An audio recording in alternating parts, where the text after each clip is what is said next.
out of love with football for years, and many tracked this all the way back to when we flew the cash to Brazil. And since then, many have struggled to find a way to love the football, the game, the beautiful game. Forget about the Black Stars. Now the women's game is also very exciting now. So there's a lot that we stand to lose if we fail to get this right. This is a last opportunity to fix the problem with Ghana football, and it all starts on Friday. I guess many have argued, if we fail to elect the right people, well, then it's pretty much doomed. In the studio are people who understand the game. They've been there. They've done that. Ibrahim Sanni Darra, you know him. He's a former spokesperson of the GFA, member of the CAF Media Experts Panel, and I'm grateful. I've been chasing him for a long time. Trust me. He's decided to take pity on me and agree to be here. Sanni, Sanni, thank you very much for coming. Thank you very much. Nice seeing you again. Nice seeing you, Sanni. Also with me as another spokesperson. He's a former spokesperson of the GFA Normalization Committee, Kwaku Yeboah. And of course, if you don't know him, then you aren't in Ghana. Dan, thank you very much for joining me. Thanks, bro. I mean, and I didn't know you had resigned. Yeah, it's interesting. We have two former spokespersons. So they know what they're talking about. So Dan, let me start with you. This is where we are. Elections in 48 hours. What's your reaction to where there's no FE, right? The normalization committee is the normalization of football. FIFA refers to it as the GFA-NC. I see. That's what the GFA normalization committee. Okay. Where's your assessment of where we are now with elections approaching? Well, we've come a long way. Nobody ever thought that all of a sudden a certain Anas Arimiyawa Nas would show to the world what pertains at the GFA, and it will bring us to where we are today. The normalization committee took over. I think that they've done their bit, but a lot of things have been left untouched. I still think that there are a lot of things within our football that should have been normalized. Before now? Yes. Such as, let's go into that. First of all, I mean, we'll have a lot of time to talk about elections, but let's go into that. Because if we don't get the fundamentals right, the election will just be a few days ago, we had issues. There were wranglings about who qualifies to be part of Congress. Okay. That issue should have been sorted out right from day one. When the NC took over, I think our first project should have been to set up an ethics committee and then look into all the ethical issues that cropped up. Because if you look at what happened to Ghana football, apart from the decision FIFA took, the decision CAF took, Ghana as a country, we've practically done nothing about it. Be it from the government perspective or from the football perspective. From the government perspective, people were expecting prosecutions, and at the end of the day, the Attorney General said no law can prosecute anybody who appeared in the video. From the football perspective, where morality and ethical issues could have applied, we shouldn't have gotten to a point where it became a debate whether Kofi Menu, who appeared in the video, qualifies to have attended the most recent Congress. And so I think that the NC failed in that direction. The other things that people were saying that whatever the NC did after they leave the scene should mirror the future of our football. So there are a lot of things that we should have done. For instance, when it comes to security, during the NC special competition, I think we should have made efforts to improve the situation. We had a lot of referees issues here and there, a female referee being badly beaten and all. It is just because it's still happening. It is just because we failed to act outside the box. We just followed the routine, the usual way that the former FA used in organizing matches, where the home team is responsible for security. Depending on the category of the match, category A, B, C, the home team will be asked to pay for security. I think that we should have varied how to cater for security. For instance, I once upon a time suggested to my boss that once we have sponsorship money for the competition, what we should have done was to deduct the monies meant for security payment from source. So that if you are a club and you are playing at home and you refuse to go for the number of security men required, you do so at your own peril because the deduction has been done already. But once you leave them within their comfort zone to go hire the policemen, if the match requires that they bring 20 policemen, comfortably they will go for 5, knowing that their supporters would have the opportunity to misbehave. So there are a lot of areas that we should have touched as normalization committee, but it is too late. I think it's a golden opportunity. You raised a very important point. Sanni, I thought we were going to just have a conversation about elections, but he's made a point, which is many see the elections as the crown and the jewel. That's the last step you take before this normalization thing is over and we are back to full business.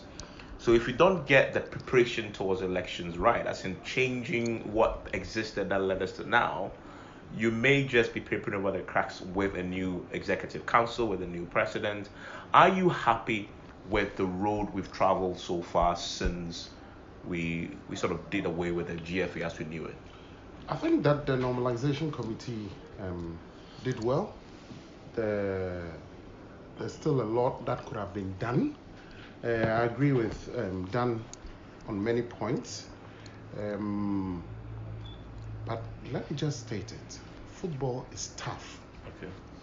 Football administration is no child's joke.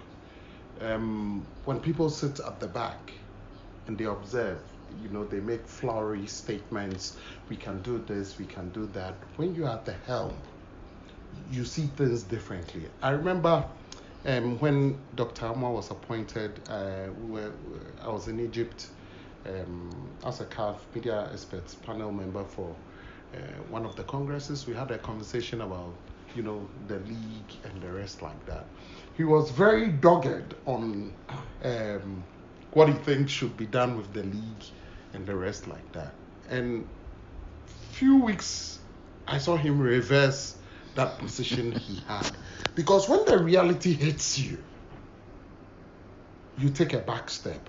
Perhaps some of the steps that Dan has spoken about, first of all, in my opinion, even before the ethics committee was set up, should have come perhaps an education forum where not only the GFA, clubs, the media, supporters, and everybody. In 2 years ago, I was in Italy and I saw a company called Genius. They provide statistics for betting companies and the rest, but they also provide training against match fixing and the rest like that. And they were offering these sorts of training for clubs in the Serie A.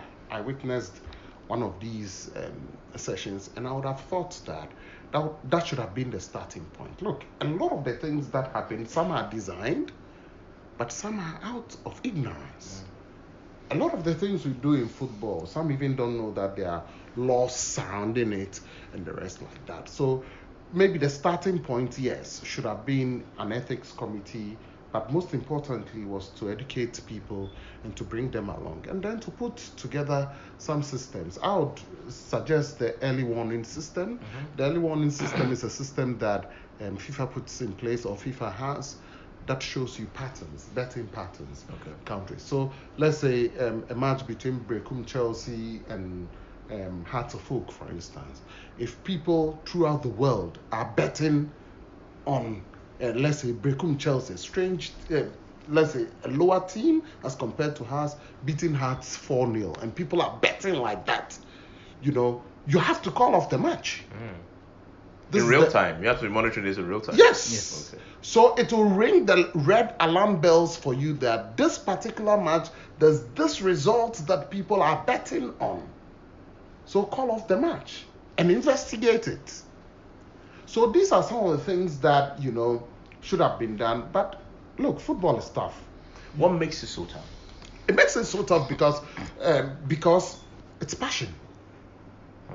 A lot of the time, it's no reason. People talk out of passion. Even commentators, media, the fans, team owners, those involved, people talk about it for, a lot of the times, not out of reason, but passion. You see somebody go to a field to attack a female referee. Yeah. For what reason? It beggars belief that you go there, attack a female, but when the person, realizes that this is what I've done, say, have I gone crazy?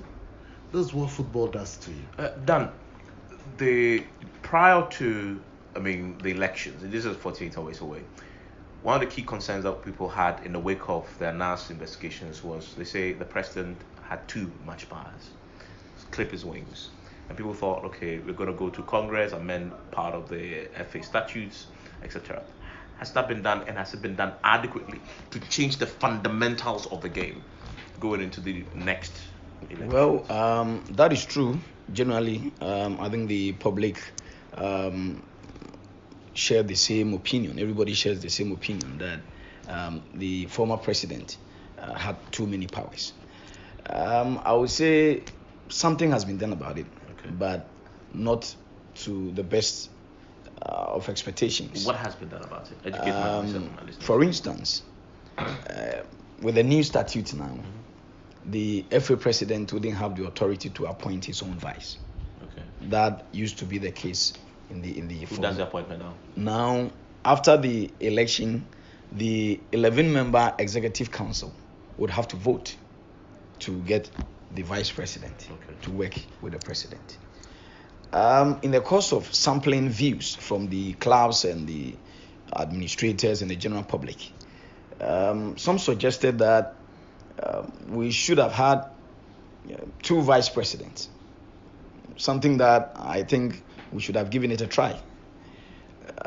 Vice president responsible for maybe administration, then the other one responsible for something else. That could be debated. That was not done, but at least the situation where the president appoints his vice has been eradicated. Then the number of people who go to Congress. This was an issue that a lot of people feel that it shouldn't have been done the way the NC did it. How did they do it? People think that it should have been expanded. Okay, make it difficult to corrupt people. Exactly, because we're living in a country where there's this popular cliche: fear delegates. So delegates. If you are going into any election and the delegates are few, you run the risk of having results that are skewed by monetary influences. So people felt that we should have expanded it. I don't know the argument that was put forward by the president of the NC, but his responses were that FIFA wouldn't agree because FIFA itself has a membership of 205 or 204. So FIFA would not allow a member association to have more than 200 member Congress. I feel we should have argued our case out because this is Africa. It happened to the ruling party. True. When they realized that a certain Alan Cash was trying to. They changed. NDC followed. Exactly. So I'm sure if probably the NC had argued from that perspective that yes, FIFA, what you are saying is true, but this is Africa, especially because there was an MOU signed on behalf of the President of the Republic by Honorable Isiama and Infantino that FIFA, in collaboration with the government of Ghana, are going to take steps that are going to change the face of football in Africa. And in so, Africa, not yes, in Ghana. yes, they said football in Africa. Interesting. And so I think that we should have argued our case well. But quite apart from that, the few changes we've made, maybe it's going to help. Originally we had... But they are not adequate for you. They are not adequate. Because originally we had a different person, a different individual as president of Congress. That was the old statute before it was reviewed, and then this one came in. I think that system was the best, where the president of the FA will not preside over as president of Congress, because then there are a lot of conflict of interest situations. When you table something at Congress, you need to lobby people to agree with you. So if the president of the FA doubles as the president of Congress, there's always that temptation that whatever he says, it is likely he would get the majority to follow. Has that been changed? It's not been changed. Formally, it was like that under Y. Ibrahim and Justice Ampia. Then under Nyantichi, it was reviewed that the president of the FA becomes the president of Congress, which to me was not the best. So that is still in the statute. It's still there. So whoever wins on Friday, yes, when there's Congress, he presides over it. I think it is not the best. It should have been changed. There have been few changes here and there. So let me ask you a fundamental question before I come to Sanni. So all that you've said, would you say the NC has succeeded or has failed in, they were given a task to normalize Ghana football? Have they succeeded in that task, in changing the fundamentals of football management in Ghana and leaving a proper blueprint for whoever wins on Friday? Have they succeeded? Well, based on the mandate that they were given to run the day-to-day affairs of the FA, I think on that score they did their best. Results of our national teams were not the best. Some did well, others failed, which is normal. Then organizing elections, I think so far they've done well, because if you compare the electoral process that we're seeing today to the past, I think that there are a lot of improvement. Then changing the statute or reviewing the statute. I think that when it comes to reviewing the statute, we should have done better. So they failed then? I wouldn't say they failed, but they didn't live up to expectation. Okay. Because we had a situation where the statute was sent to FIFA for approval before stakeholder consultations were done, which in my estimation shouldn't have been the case. If I really need your opinion on something, I do not take it for final approval and then come and ask you of your opinion. It is irrelevant. And that is how come the clubs nearly boycotted the statute. But for the fact that the mandate of the NC would have been extended, this statute would have been boycotted. Interesting. Sanni?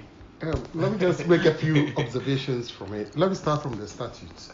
Let me state, as a matter of fact, that more than 15 countries came to Ghana to study our statutes.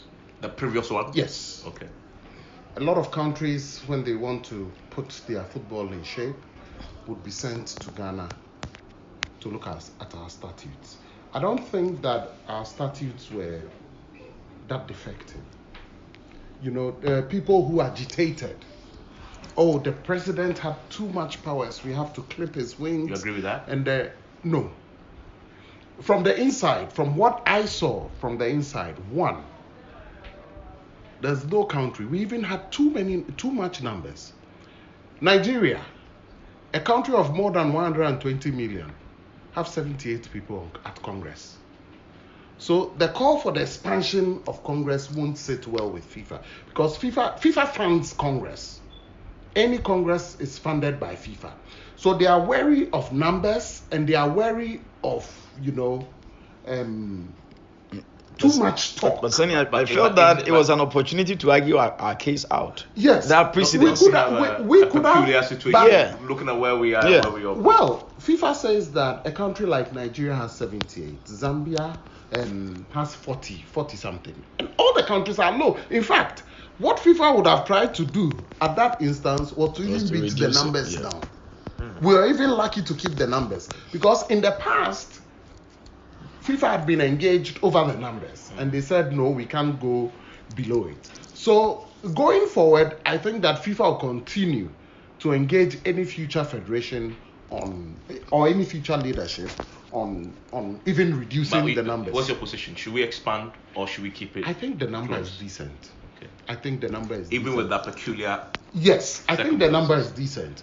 Or perhaps maybe, just shifting some balances a little bit. It will be fair enough. For instance, introducing women onto Congress, I think it's something. And even the media.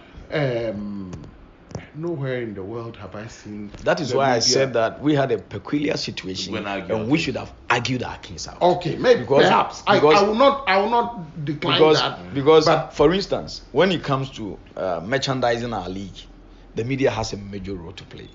I felt that for us to have that sense of belongingness, Swag could have been given a slot and tell Swag that we recognize media as an integral part of developing our football. I mean, we can't obviously compare our situation to that of Europe, where the media funds the league. The Sky media, Sports.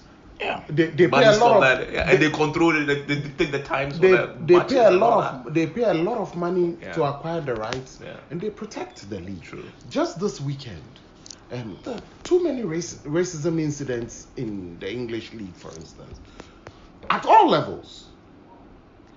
They just smother it.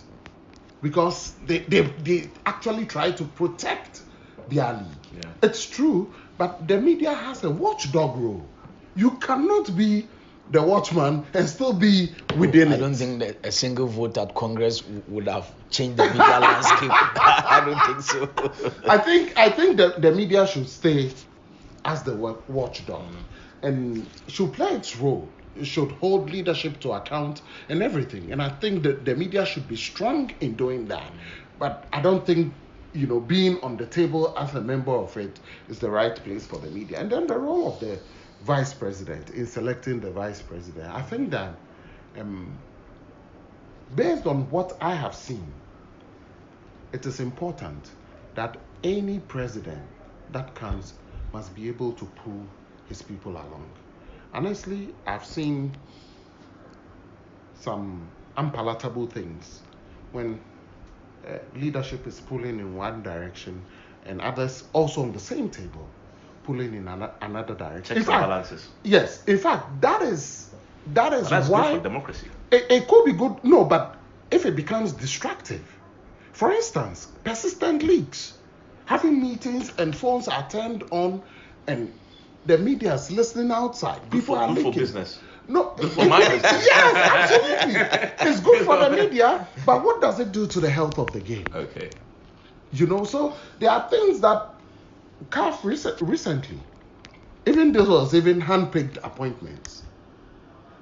President Ahmad discovered something that he had to fire his vice. Although he picked it. Yes, it happens. It's a game, and as I said, it's a game of passion. So what happens to the other ESCO members that you don't handpick? You're going to work with them throughout your tenure. You work with them. You have to bring them along. Yeah. But for somebody as your vice president, if you don't trust your vice president enough, let's say, if you don't trust your vice president enough, and I'm not referring to anything in the past, like your vice president having a dagger at your back all the time, it doesn't bode well for good Same question administration. as, has the normalization committee done a good job? I think so. I think Are you saying that as of tonight, with just 24 hours to go, we are ready to take off? They've laid the foundation for a proper takeoff. I think that, look, regardless of where the normalization committee leaves, any leader who takes over from the normalization committee will have a lot of work to do. Let's talk about And not even that, I fear for the future. The fear Why? I have for the future is the intensity of this campaign. Now, if the it new has leader, been mind-boggling. yes. I'm not watching this, but what I'm hearing, people have pumped a lot into this. It's been yes. fairs, there's been controversy. For the first time, the GF elections has hit national headlines. Absolutely. Is that normal? It's not normal. It's not normal. It's never normal. I share a common platform with a lot of African football journalists and global football journalists. They were surprised that we are holding a debate, a presidential debate.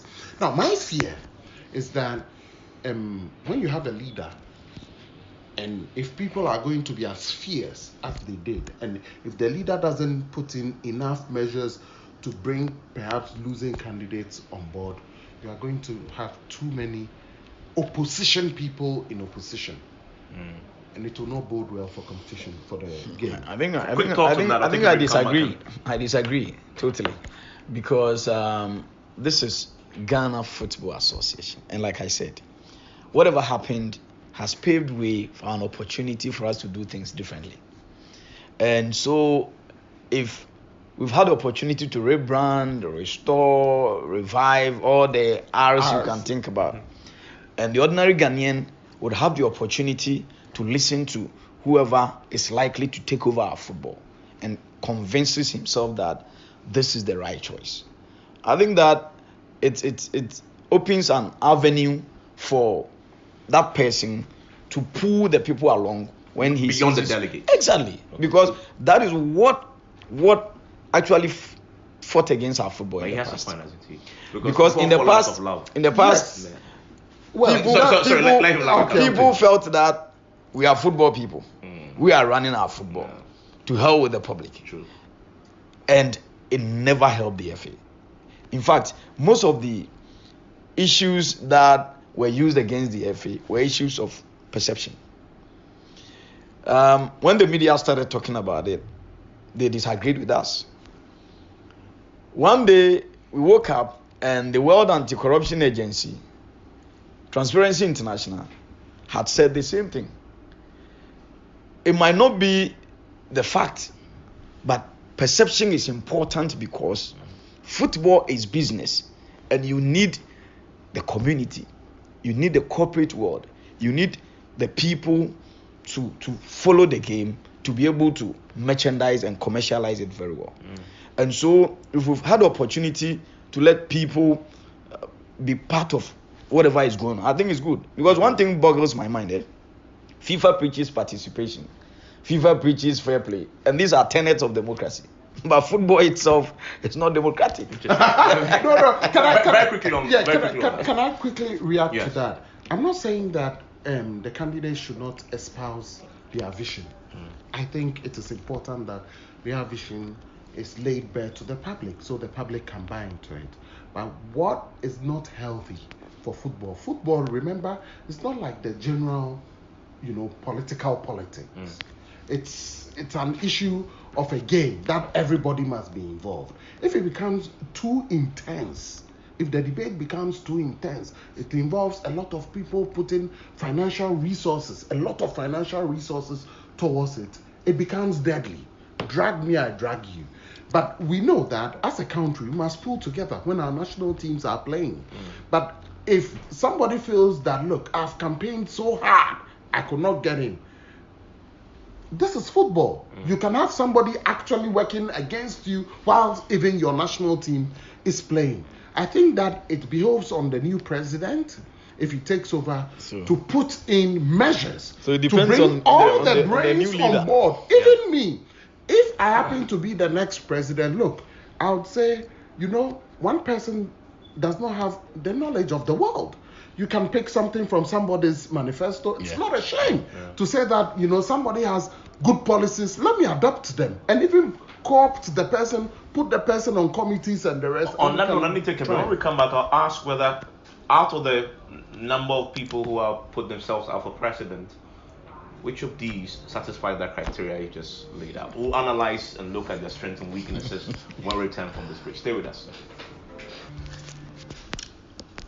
My guest in the studio, still on PMS, was Ibrahim Sanni Darra, is a former spokesperson of the GFA and also former spokesperson for the Normalization Committee, Kwaku Yeboah. Then let me start with you on this. There are 6 candidates, one disqualified. We'll talk about him shortly, who are up for election on Friday to be president. You've analyzed these 6. Are you happy with the quality of material out there? Well, that is why I said that I am happy the debate was organized. I think it gave the Ghanaians the opportunity to see the quality of leaders that we are selecting to run our football. Of the 6 candidates, let me be honest, Amanda Clinton, honestly, I think she joined for publicity purposes. I'm being frank with you. Because almost all the candidates had started campaigning a year, 2 years, 6 months ago. The only time I heard of her was when it was time to file nomination. I was surprised. But she was speaking for the lawyer George Ankama. Yes, When she was struggling to get endorsements. Tried to. Lawyer George Ankama, same thing. I think the rest, the remaining 4 mean business. Okay. But I wouldn't want to sit here and pinpoint that candidate A or B would wear the crown. I think we should look at the messages they are preaching. They are preaching around some cardinal points. Restoration. Almost all the candidates are talking about restoring and rebranding our football, which is very important. Be it perception or reality, the FA had issues with corruption, and the image of the FA was badly bruised. And so, if we want to push our football forward, there is the need to create a new image so that it will be easy for the corporate world to associate with it. Believe you me, without getting close to the corporate world, there is no way our domestic football we get to its destination. No way. And as it stands now, it is difficult.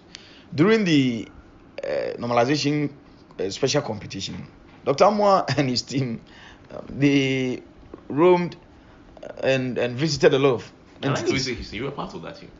No. I know what I'm talking about. Don't run away. I don't want to go there. I don't want to go there. And I know what I'm saying. So. Yes, I know. During one of our meetings, he said that one multinational company in Ghana told them that the board has taken a decision that until the image of Ghana football is bettered, there's no way they are going to associate with that football.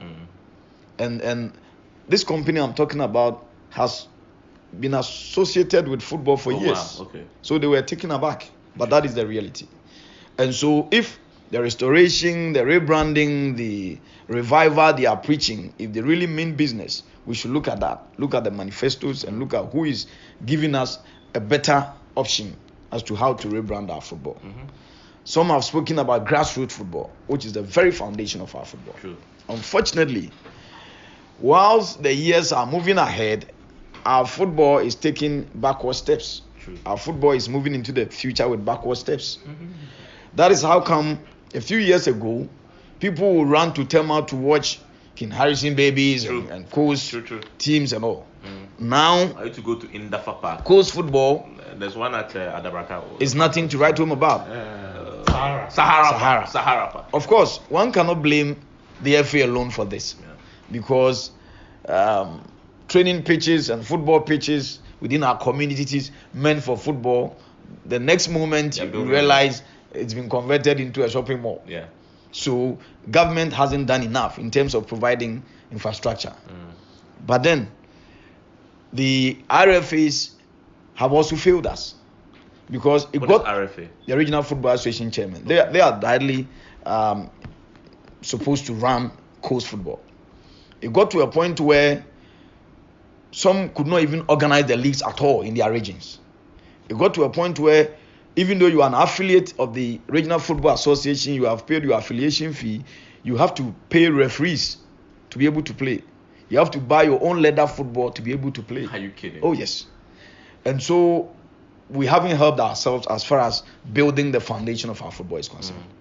We have rather built the Black Stars, which is the roof, and left the foundation unattended. So on that score, the 4 candidates you say they are the most serious for you. Do they all satisfy the criteria you just painted for me? They've all spoken about all the issues I'm raising. Okay. But it's up to the delegates to look into the manifesto to see who is the better option, because this is a contest of ideas. You get it? Fred Papu has his manifesto. Everybody has. So we look into it. Who is telling us a better story about how to bring back our grassroots football, because it is the very foundation of our football. Then I'm going to come back and pin you down. Okay. I'm out of the 4, but I'll go to you. He's ruled out 2 already. He's ruled out Amanda, and he's ruled out George and Koma. He's sticking with Ked, Edwin, Simon Okriku, George Friye, Fred Papo, and Danaya Ampoma. Right? Amponsa. You? From what I know, are you happy with the caliber of people out there? Absolutely. Okay. He's already done an elimination with you. Absolutely. I think that Amanda was smart enough to take advantage of the situation. Yes, she was the lawyer for people who fought for the FA when government tried to take it over, because in truth, Ghana Football Association is not a government entity. She stood and she took advantage of it. Perhaps in future it will serve her well. People might ridicule how she turned out during the debate, but it was a fast move. Imagine, people now know that she has some knowledge about football. See the number of football cases she would get. Issues at the status committee with players and the rest. There's a lot of business you can do there. So it's an industry she can cut for herself easily. Mr. Nkrumah looks new. So diplomatically, Amanda is out. But well, that's what you are being diplomatic about it. Yes, but you know, Mr. Nkrumah, for instance, is not known at the highest levels of football administration, so it will be very difficult for him. Let me tell you, in truth, the people will not depart from the people we know already. Fred Papo, George Efriye, Kurt Okraku, or Nanaya Mponsa. A few years ago when I was working at the BBC, Nanaya used to come to my office almost every week. Okay. He was, trying to build himself, and he had a lot of plans. And clearly, from what he showed during the debate, he was good. He was good. The same applies to Kurt. It applies to George. It applies to Fred Papo. But I'll tell you, mark my words. Those who have been ingrained in the industry in recent times, one of them will pick the seat. Mark my words. If you like, after the elections, we'll come back and that's a very important point. Yes. So you say in recent times. In recent times. So that rules out Fred Papo. You can take my judgments as what you hear, but I'm telling you. Because it belongs to the old guy. You're saying the new guy will get it. That is a fact. Why? Why? Because they have dealt with the clubs in most recent times. Okay. So when you go away from it a little bit, you fade from the memory. So those who have dealt with them, let's say for instance, George Efriye, for instance, was the vice president. He was dealing directly with clubs. Okay. One creative thing, Kurt Okraku, he did the MTN FA Cup. He dealt with almost every club. That's his brainchild. Yes.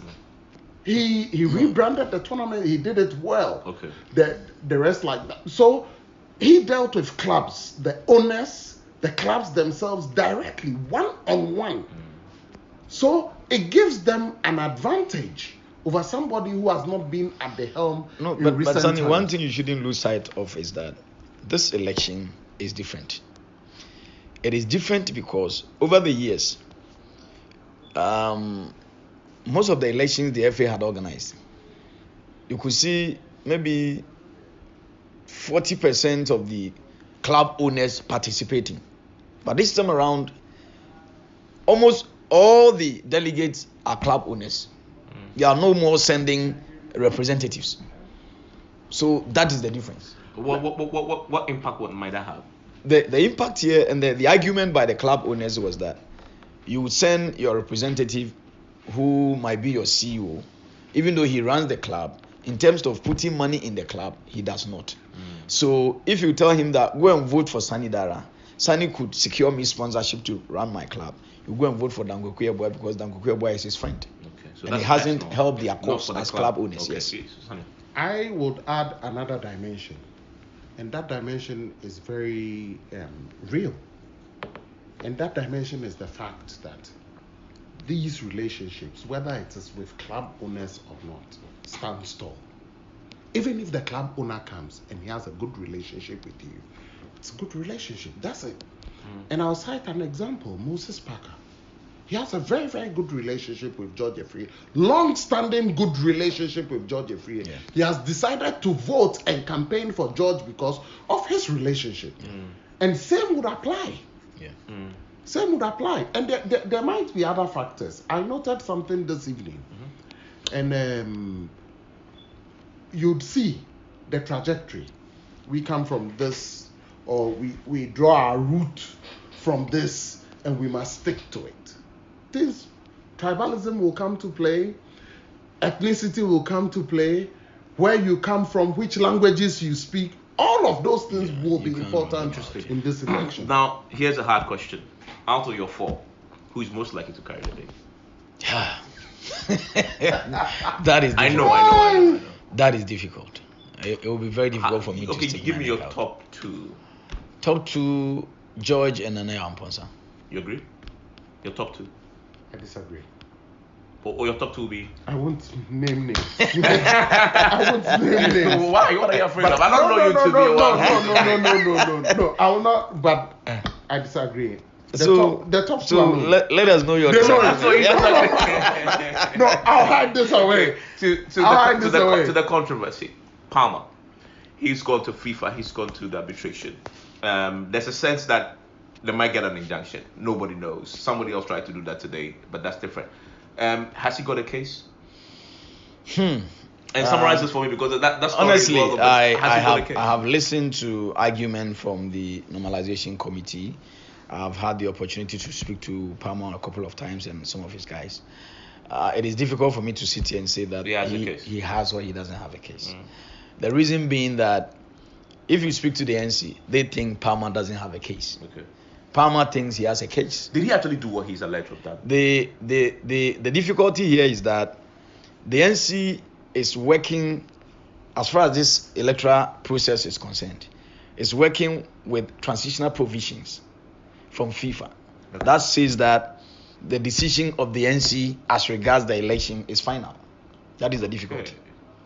You get it? Okay. So there's nowhere else to go. Exactly. But that's why he's gone to FIFA. And It will come back to the NC. It will come back to the NC. It will come back to the NC. But I don't think that is right. In football, there are channels for appeal.